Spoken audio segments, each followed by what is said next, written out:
दुनिया की राजनीति में कभी कभी ऐसे पल आते हैं जब किसी एक देश के अंदर होने वाला बदलाव पूरी दुनिया का ध्यान अपनी ओर खींच लेता है।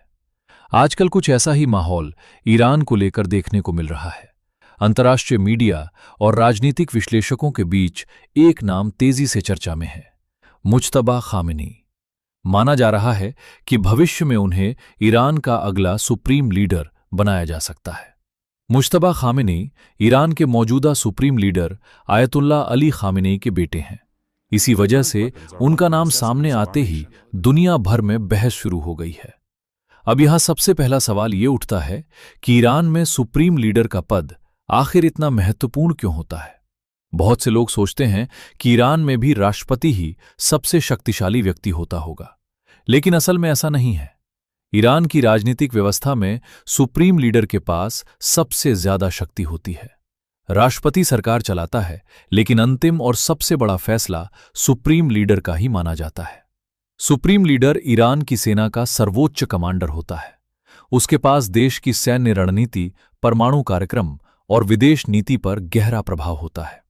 ईरान की एक बेहद शक्तिशाली सैन्य संस्था है जिसे इस्लामिक रिवॉल्यूशनरी गार्ड कॉर्प्स यानी IRGC कहा जाता है। यह संस्था केवल सेना का हिस्सा ही नहीं, बल्कि ईरान की राजनीति और अर्थव्यवस्था में भी महत्वपूर्ण भूमिका निभाती है, और इस संस्था पर भी सुप्रीम लीडर का मजबूत प्रभाव रहता है। अगर हम इतिहास की तरफ देखें तो 1979 की इस्लामिक रिवॉल्यूशन के बाद ईरान की सत्ता पूरी तरह बदल गई थी।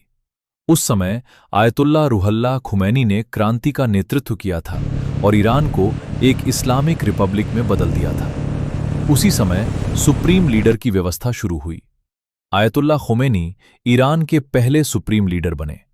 उनके निधन के बाद 1989 में आयतुल्ला अली खामेनी इस पद पर आए और तब से लेकर आज तक वही इस पद पर बने हुए हैं।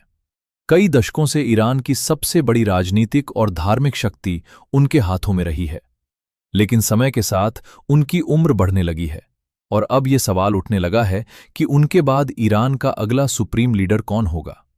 इसी सवाल के बीच मुज्तबा खामेनी का नाम सामने आने लगा है।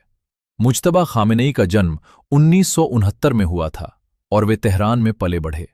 उन्होंने धार्मिक शिक्षा हासिल की और ईरान के धार्मिक संस्थानों से जुड़े रहे।